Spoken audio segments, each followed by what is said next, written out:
বাপরে বাপ, ইয়ে সরো সরো সরো সরো।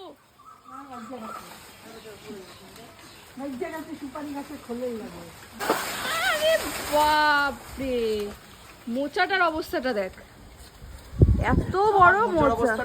আমার মতো না, চারিদিকে যে ঘিরে রাখতে হবে।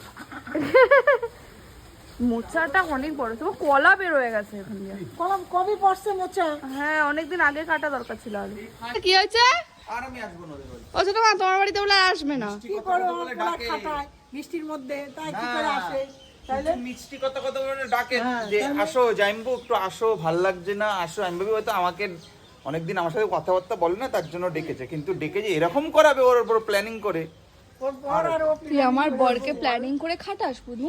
মোচাটা আমি রান্না করব তোমার জন্য, তোমার জন্যই মোচা রান্না করবে, তাই তোমাকে দিয়ে পাড়ালো। ওই ভাই আবার গাছে উঠছে দেখো, এ ভগবান।